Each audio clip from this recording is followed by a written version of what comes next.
Hai guys, welcome to Teguh Story Channel. Apa kabar sahabat onlineku? Semoga sehat dan bahagia selalu, serta selalu dalam lindungan Allah.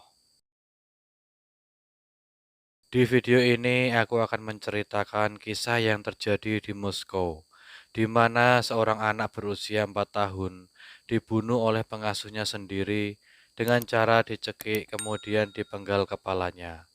Simak video ini sampai habis ya sahabat onlineku. Anastasia adalah seorang gadis berusia 4 tahun. Orang tuanya bernama Yekaterina Alexandrovna Meseryakova dan Vladimir Anatolievich Meseryakova. Mereka berasal dari Oryol Oblast, Rusia. Kemudian mereka pindah ke Moskow untuk bekerja dan tinggal di sebuah apartemen. Vladimir adalah seorang programmer di Kementerian Federal dan Yekaterina adalah seorang akuntan di perusahaan swasta. Anastasia mengalami trauma kelahiran yang mempengaruhi sistem saraf pusatnya, dan dokter memperkirakan bahwa dia tidak akan bisa berjalan tanpa bantuan orang lain. Pada tahun 2012, dia didiagnosis dengan epilepsi multifokal simptomatik, gangguan motorik termasuk tetraparesis sentral, dan gangguan fungsi mental. Itulah sebabnya Anastasia diasuh oleh orang lain sementara orang tuanya bekerja. Orang tua Anastasia menghabiskan banyak uang untuk mencoba menyembuhkan anak mereka, termasuk membawanya ke Cina untuk berobat. Orang tuanya juga telah merencanakan untuk membawanya ke Jerman untuk operasi. Namun takdir berkata lain, Anastasia telah dipanggil oleh Sang Maha Kuasa. Gulsera Bobokulova adalah pengasuh Anastasia. Bobokulova merupakan salah satu dari 6 putri Bakhreddin Turayev dan berusia 38 tahun. Diketahui Bobokulova pernah menikah 2 kali. Suami pertamanya bernama Ratmir dan memiliki 3 anak. Dia meninggalkan suaminya pada tahun 2000, kemudian mereka resmi bercerai pada tahun 2002. Bobokulova kemudian pergi ke Moskow dan dia bertemu dengan suami keduanya bernama Sohrab Muminov yang merupakan penduduk asli Samarkand, Uzbekistan. Suami keduanya merupakan seorang pedagang. Dan menurut ayah Bobokulova, pasangan itu menikah di Samarkand dan tinggal bersama selama lebih dari 2 tahun sebelum Bobokulova mengetahui bahwa suaminya tidak setia dan mereka akhirnya bercerai. Pada Maret 2014, Bobokulova menikah lagi dengan Mamor Durakulov yang merupakan orang Tajikistan. Dan pada akhir tahun 2015, dia terbang pulang ke Uzbekistan untuk memperbarui paspornya. Di sana dia mengetahui bahwa mantan suaminya telah menikah lagi. Setelah kembali ke Moskow pada Januari 2016, dia mendaftar ke layanan migrasi federal tetapi tidak menerima izin kerja. Dan dia kemudian bekerja sebagai pengasuh. Sebelum bekerja untuk keluarga Meseryakova, Bobokulova bekerja sebagai pengasuh untuk keluarga lain di Moskow. Kemudian dia pindah bekerja dengan keluarga Meseryakova dan dia mengasuh Anastasia selama 3 tahun sebelum dia membunuhnya. Pada pagi hari tanggal 29 Februari 2016, Bobokulova menunggu sampai orang tua anak itu pergi bekerja dan seisi rumah kosong. Kemudian dia mencekik Anastasia dan memenggal kepalanya dengan pisau.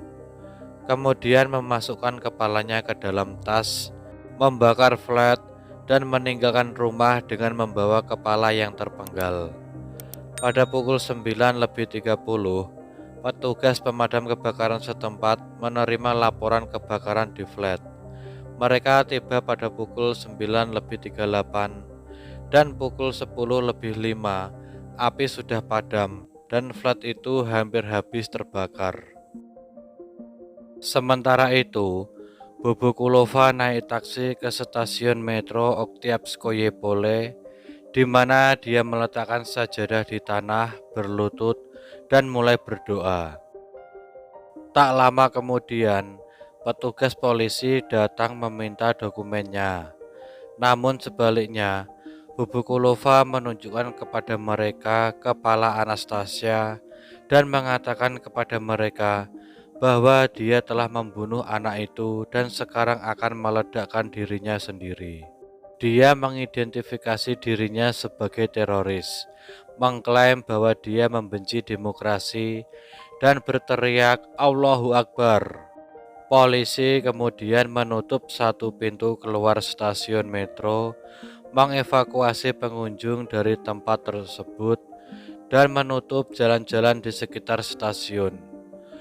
Bobokulova kemudian ditangkap pada pukul 12:40, 40 menit setelah petugas meminta dokumennya. Beberapa saluran TV tidak menyiarkan informasi tentang pembunuhan itu. Pada saat yang sama, kejahatan pembunuhan secara aktif diliput di Live News, Sistem Informasi RBC, dan MIR.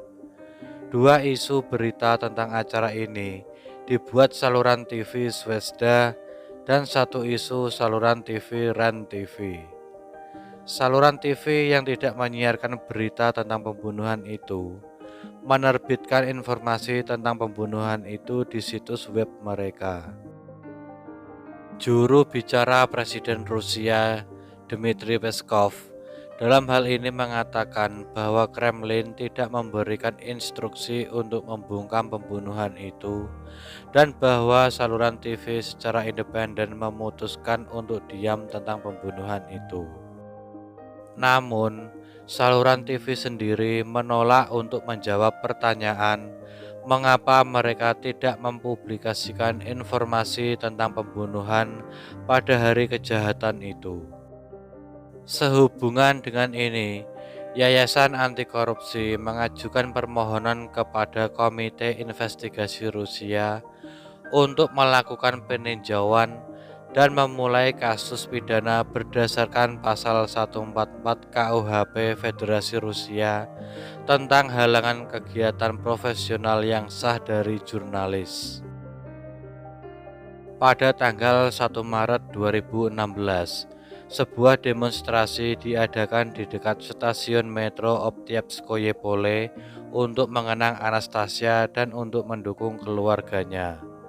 Dua peringatan itu spontan diadakan, satu di dekat stasiun metro dan satunya lagi di luar gedung keluarga.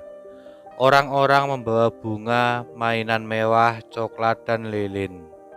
Upaya crowdfunding di jejaring sosial mengumpulkan lebih dari 4 juta rubel untuk membantu keluarganya.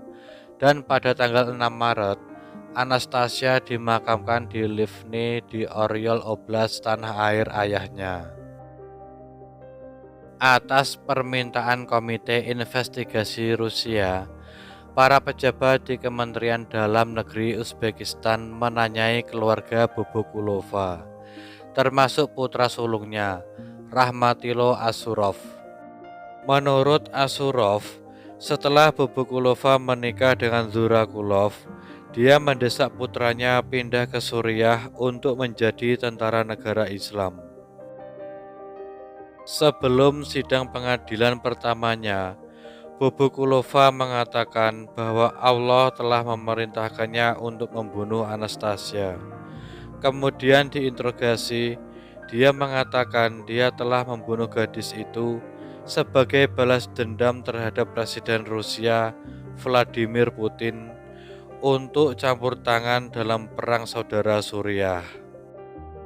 Pada tanggal 4 Maret 2016, Bobokulova secara resmi didakwa dengan pembunuhan berdasarkan bagian 2 pasal 105 KUHP Rusia tentang pembunuhan bayi.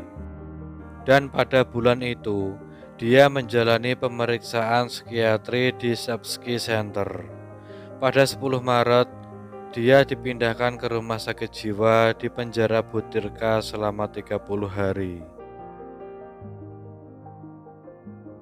Dan sekian dari kisah ini. Bagaimana menurut teman-teman tentang kasus ini? Bisa komen di bawah. Dan semoga kita bisa mengambil hikmah dari kasus yang aku bawakan hari ini. Bagi yang belum subscribe, bisa tekan tombol subscribe, like, komen, dan share, serta nyalakan lonceng notifikasinya agar teman-teman tidak ketinggalan video dari aku selanjutnya. Tetap jaga kesehatan, berhati-hati dalam setiap aktivitas, dan juga yang mau request tentang kasus-kasus yang ingin aku bawakan, bisa DM di Instagram Teguh Story Channel atau bisa juga komen di bawah. Sampai jumpa lagi di video selanjutnya. Terima kasih.